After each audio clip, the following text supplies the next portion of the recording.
Hello guys, welcome back to the channel.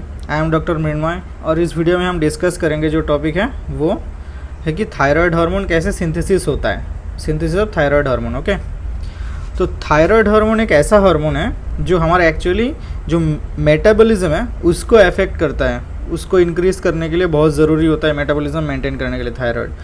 अभी इसका action क्या है वो बाद में जानेंगे, इस वीडियो में सिर्फ इसका प्रोडक्शन का जो प्रोसेस है वो देखेंगे, ठीक है। तो थायराइड हार्मोन का सोर्स क्या है एक्चुअली, जो thyroid gland, obviously thyroid gland है। थायराइड ग्लैंड के कौन से पार्ट, एक फॉलिक्यूलर सेल होता है वो थायराइड ग्लैंड में, और एक सेल होता है पैराफॉलिक्यूलर सेल टाइप होता है, लेकिन वहाँ से कुछ और निकलता है। लेकिन फॉलिक्यूलर सेल से थायराइड हार्मोन्स निकलते हैं। थायराइड हार्मोन्स क्या क्या है, T3 और T4। ओके, ये दोनों है हमारा थायराइड हार्मोन, जो कि जिसमें से T3 है मोस्ट एक्टिव फॉर्म। ओके, और ये थायराइड हार्मोन सिंथेसाइज करने के लिए हमें जो चीज़ चाहिए वो होता है एक टायरोसिन और दूसरा है आयोडीन। क्योंकि थायराइड हार्मोन एक टायरोसिन डेरिवेटिव है, टायरो मतलब एक एमाइनो एसिड हार्मोन है, ठीक है। एमाइनो एसिड डेरिवेटिव हार्मोन है थायराइड हार्मोन्स, ये याद रखना है। टायरोसिन, और ये टायरोसिन आता है कौन सा मॉलिक्यूल से, थायरोग्लोब्यूलिन मॉलिक्यूल से, ठीक है। थायरोग्लोब्यूलिन नाम के एक मॉलिक्यूल होता है, वहाँ से टायरोसिन का जो सोर्स होता है वहाँ पे बॉडी में, ठीक है, वहाँ से टायरोसिन मिलता है। और आयोडीन कहाँ से आता है, हमारा जो डाइट से हमारा आयोडीन आता है। लेकिन डाइट में क्या होता है, आयोडीन एक सॉल्ट के फॉर्म में आता है, like potassium iodide, sodium iodide, मतलब वहाँ पे क्या होता है, आयोडाइड मतलब एक उसमें एक इलेक्ट्रोनेगेटिविटी रहता है, ठीक है। तो अभी ये दो मेन चीज़ कैसे थायराइड हार्मोन को सिंथेसाइज करता है वही देखना है। उसमें से जो स्टेप्स हैं, सबसे पहले आता है आयोडाइड ट्रैपिंग। ये आयोडाइड ट्रैपिंग होता क्या है, देखो, एक मान लेते हैं ये एक फॉलिक्यूलर सेल्स है, मतलब क्योंकि फॉलिक्यूलर सेल से ही थायराइड हार्मोन सिंथेसाइज होगा, तो एक सिंगल फॉलिक्यूलर सेल को ड्रॉ कर लेते हैं, वहाँ पे क्या घटनाएं घटते हैं वो देखते हैं। ये एक फॉलिक्यूलर सेल है, जो इस साइड है, यहाँ पे मान लेते हैं ब्लड वेसल है। जिस साइड ब्लड वेसल होता है उसे हम बोलते हैं बेसोलेटरल एंड, ठीक है। ये एक ब्लड वेसल है, इस साइड को बोला जाता है, इस सेल का ब्लड वेसल का साइड का मतलब जो एंड है इसको बोलते हैं हम बेसोलेटरल एंड, और दूसरे साइड को बोला जाता है एपिकल एंड।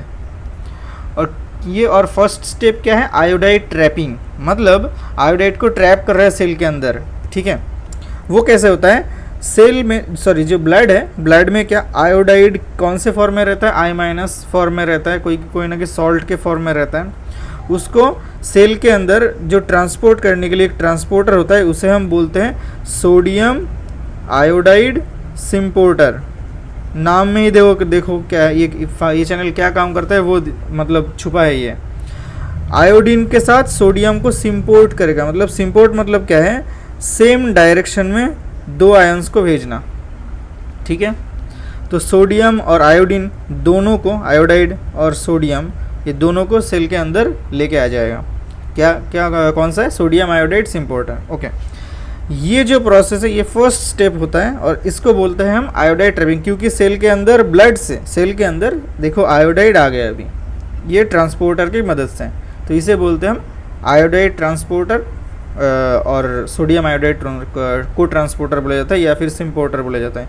क्योंकि सिम्पोर्ट जो है करता है वो हम जानते हैं क्या है, वो एक टाइप का सेकेंडरी एक्टिव ट्रांसपोर्टर है, और वो उसका और दूसरा एक नाम होता है को ट्रांसपोर्टर। अच्छा, तो ये फर्स्ट स्टेप हमारा कवर हो गया आयोडाइड ट्रैपिंग। अभी ये जो आयोडाइड सेल के अंदर आ गया, इसका अभी और एक काम होता है, ये क्या होता है, सेल के अंदर से इमीडिएटली बाहर चला जाता है एपिकल एंड में। क्यों जाता है, क्योंकि ये जो है आयोडाइड फॉर्म है, इसको आयोडीन में कन्वर्ट होना है, आयोडाइड को आयोडीन में कन्वर्ट होना होता है। और ये जो प्रोसेस के लिए जो एंजाइम चाहिए होता है उसे हम बोलते हैं TPO, मतलब थायराइड पेरोक्सीडेज, इसे हम बोलते हैं थायराइड पेरोक्सीडेज। थायराइड पेरोक्सीडेज नाम के एक एंजाइम होता है, जो क्या है, सेल मेम्ब्रेन में प्रेजेंट होता है, सेल के अंदर नहीं रहता है।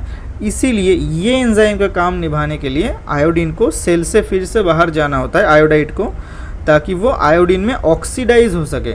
ये एक ऑक्सीडेशन का फेज होता है, ठीक है। देखो iodide is flushed out, cell के अंदर से फ्लश आउट हो गया, उसको उसके ऊपर थायराइड पेरोक्सीडेज एंजाइम काम किया, काम करने के बाद वो आयोडीन एक मॉलिक्यूल में ऑक्सीडाइज हो गया। ओके, ये है हमारा सेकंड स्टेप। लेकिन सेकंड ये स्टेज के बीच में एक छोटा एक प्रोसेस छुपा है। देखो, सिर्फ आयोडीन ऐसे ही बाहर नहीं जाता, जैसे यहाँ पे एक सिम्पोर्टर होता है चैनल जो सोडियम आयोडीन के साथ सोडियम को भी अंदर लेके आ रहा है, इलेक्ट्रोनेगेटिविटी मतलब मेंटेन हो रहा है। देखो, पॉजिटिव और नेगेटिव दोनों एक साथ आ रहा है। यहाँ पे भी कुछ ऐसा एक चैनल होता है जो आयोडीन को बाहर निकालेगा, वो चैनल का नाम होता है, देखो आयोडीन को बाहर निकाल रहा है, इसके बदले में एक क्लोराइड मतलब नाम के एक नेगेटिव चार्ज को अंदर लेके जा रहा है। आयोडाइड क्लोराइड एंटीपोर्ट बोला जाता है इसको, एंटीपोर्ट। ये जो चैनल आयोडाइड को फ्लश आउट करता है और उसके बदले में एक क्लोराइड आयन को सेल के अंदर भेजता है, इसको बोला जाता है क्लोराइड आयोडाइड क्लोराइड एंटीपोर्ट। इसका और एक नाम है पेंड्रिन चैनल। ओके, इसे पेंड्रिन चैनल भी बोला जाता है।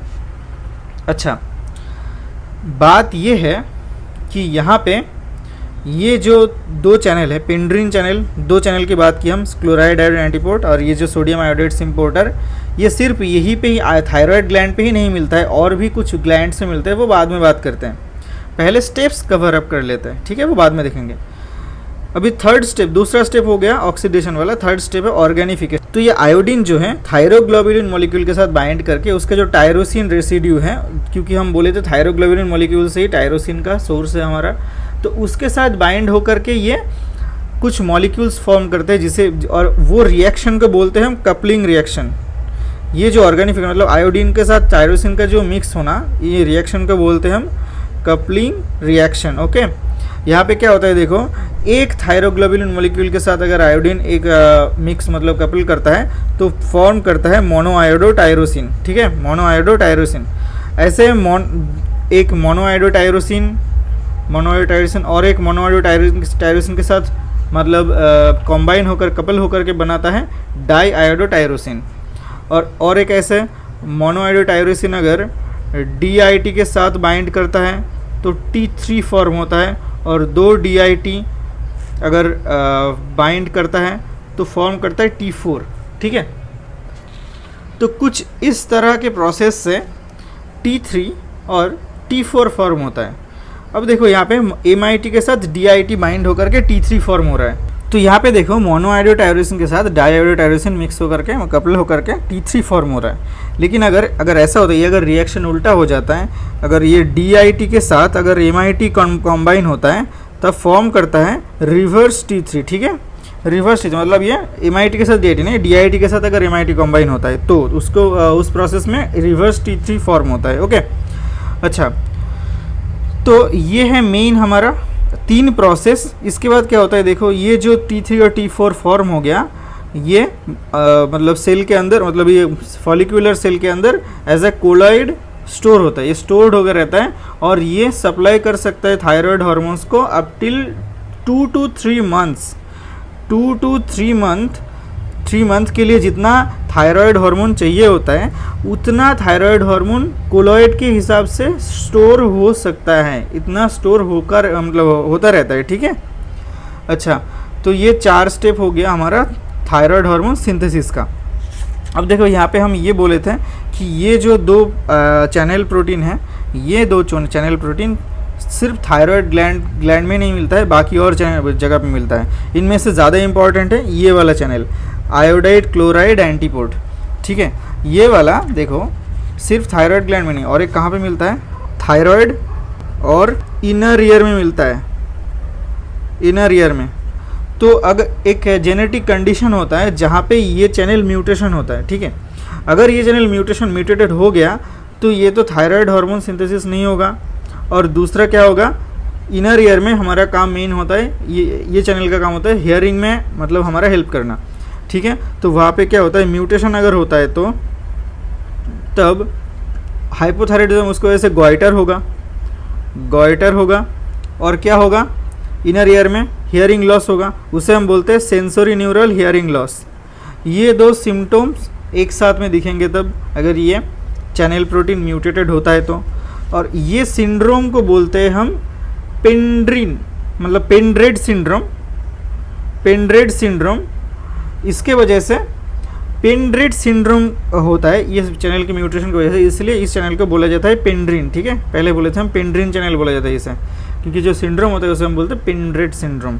और ये जो आयोडाइड ट्रैपिंग वाला पार्ट है, मतलब आयोडाइड अपटेक, सिर्फ मतलब ये जो सोडियम आयोडाइड को ट्रांसपोर्टर ये जो है, ये वाला सिर्फ थायराइड में नहीं मिलता है, और भी कुछ ऐसे ग्लैंड्स हैं हमारे बॉडी में, ऐसे ऑर्गन्स है जो हमारा आयोडाइड अपटेक या फिर ट्रैपिंग करने में कैपेबल है।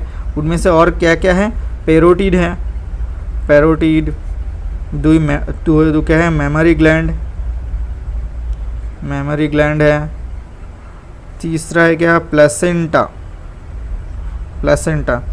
ये ऐसे 3 थायराइड के सिवा और ऐसे 3 जगह हैं जहाँ पे आयोडाइड ट्रैपिंग हो सकता है। ठीक है, तो ये है हमारा मेनली थायराइड हार्मोन सिंथेसिस का प्रोसेस स्टेप बाय स्टेप। अभी यहाँ पे इम्पॉर्टेंट और एक बात है कि ये जो थायराइड हार्मोन सिंथेसिस रेगुलेट कैसे होता है, कब ज़्यादा होता है कब कम होता है, ठीक है, उसका रेगुलेशन भी इम्पॉर्टेंट है। और देखो सबसे इम्पॉर्टेंट हमारा ग्लैंड कौन होता है, हमारा मतलब जो जिसे हम बोलते हैं मास्टर ग्लैंड, जो हमारा सारे के सारे इंडोक्राइन ग्लैंड्स के हार्मोन के सिक्रेशन को कंट्रोल करता है, वो होता है हमारा पिट्यूटरी। अब पिट्यूटरी का भी एक कंट्रोलिंग अथॉरिटी है, पहले बोले थे हम, उसे क्या बोला जाता है, उसे बोला जाता है हाइपोथैलेमस। अब देखो हाइपोथैलेमस से सीक्रेट होता है टीआरएच, ठीक है, जिसे हम बोलते हैं थायरोट्रोपिन रिलीजिंग हार्मोन। जब ये टीआरएच रिलीज होता है तब ये काम करता है, ये काम करता है पिट्यूटरी पे, टीआरएच। पिट्यूटरी से अभी सीक्रेट होता है टीएसएच, टीएसएच मतलब थायराइड स्टिमुलेटिंग हार्मोन। ये है थायरोट्रोपिन रिलीजिंग हार्मोन जो हाइपोथैलेमस से सीक्रेट होता है। कहाँ पे सीक्रेट होता है, काम करता है पिट्यूटरी पे। और पिट्यूटरी के जो एंटीरियर पार्ट होता है, एंटीरियर पार्ट, वहाँ से सीक्रेट होता है टीएसएच मतलब थायराइड स्टिमुलेटिंग हार्मोन। अभी ये जो थायराइड स्टिमुलेटिंग है, नाम में ही पता है थायराइड ग्लैंड को स्टिमुलेट करेगा ऐसा हार्मोन, ठीक है। ये अगर स्टिमुलेट करेगा तो क्या क्या चेंजेस आता है वहाँ पे, क्या इफेक्ट दिखाता है, जिसके वजह से ये थायराइड हार्मोन सिंथेसिस को इंक्रीज करता है। जो हम बोले 4 प्रोसेस थे वहाँ पे, वो 4 प्रोसेस में से कौन से प्रोसेस में काम करता है ये, एकदम फर्स्ट प्रोसेस में काम करता है। देखो आयोडाइड ट्रैपिंग को ये इंक्रीज करता है, मतलब पहला सबसे पहला वाला जो प्रोसेस आयोडाइड ट्रैपिंग चाहे टीएसएच वो काम करता है, आयोडाइड ट्रैपिंग को इंक्रीज करता है। मतलब वो जो वाला जो चैनल प्रोटीन है सोडियम आयोडाइड इम्पोर्टर, उसको ज़्यादा एक्टिव कर देता है। अच्छा, दूसरा है उसका वास्कुलरिटी। ऑब्वियसली जितना ज़्यादा वास्कुलरिटी होगा उतना ही ब्लड बेस मतलब क्या, जितना ब्लड सप्लाई होगा उतना ज़्यादा ब्लड में आयोडीन मिलेगा और उतना ज़्यादा आयोडाइड ट्रैपिंग होगा, ठीक है, क्योंकि आयोडाइड तो ब्लड से ही आएगा। और इसकी वजह से आयोडाइड सिंथेसिस मतलब sorry thyroid hormone synthesis increase होता है, ये 2 प्रोसेस की वजह से। अब देखो T3 हार्मोन अनलिमिटेड टाइम के लिए इंक्रीज़ नहीं होता है। ये जब इंक्रीज़ होता है ना T3 T4 दोनों, इनमें से जो T3 है ये वाला नेगेटिव फीडबैक मतलब दे सकता है। एक सर्टेन लिमिट के बाद अगर उसका लेवल बढ़ जाता है तो TSH को बोलता है बहुत हो गया, अभी तुम्हारा सिक्रेशन रुकवा दो। मतलब TSH मतलब पिट्यूटरी पे सिग्नल देता है, उसको इनहिबिट करता है, जिसकी वजह से TSH का सिक्रेशन डिक्रीज़ हो जाता है, जिसकी वजह से इसका भी सिक्रेशन मतलब डिक्रीज़ होकर के नॉर्मल लेवल में आ जाता है। ठीक वैसे ही सेम ये T3 सिर्फ पिट्यूटरी पे नहीं, हाइपोथैलेमस में भी इसका इफेक्ट दिखाएगा, नेगेटिव फीडबैक देगा, जिसकी वजह TRH भी डिक्रीज़ होगा, TSH भी डिक्रीज़ होगा और इसकी वजह से T3 भी डिक्रीज़ होकर के नॉर्मल वैल्यू में आ जाएगा, ठीक है। और हाँ इम्पॉर्टेंट एक मतलब हमारा जो ड्रग्स होते हैं थायराइड ग्लैंड पे एक्टिंग कुछ ड्रग्स होता है, थायराइड हार्मोन सिंथेसिस इनहिबिटर बोलते हैं हम इसे, ठीक है। और थायराइड पायरोक्सिडेज जो एंजाइम है जो हमारा ऑक्सीडेशन में हेल्प करता है, पता है क्या कर रहा था थायराइड पायरोक्सिडेज, आयोडाइड को आयोडीन में ऑक्सीडाइज कर रहा था। ये एंजाइम बहुत सबसे इम्पॉर्टेंट एंजाइम होता है इस थायराइड हार्मोन सिंथेसिस में। उसको अगर ब्लॉक किया जाए तो पूरा थायराइड हार्मोन सिंथेसिस का प्रोसेस ब्लॉक हो जाता है। और ये काम करता है 3 ड्रग्स, प्रोपाइल थायरोसिल, मेथिमाजोल एंड कार्बिमाजोल, इसे बोला जाता है एंटी थायराइड ड्रग्स। बस इतना ही था, मतलब आई थिंक आपको समझ में आ गया होगा। एक्चुअली थायराइड हार्मोन सिर्फ सिंथेसिस का वीडियो था ये, इसके बाद में हम जानेंगे इसका एक्शन क्या है। तो मिलते हैं नेक्स्ट वीडियो में, टिल देन गुड बाय।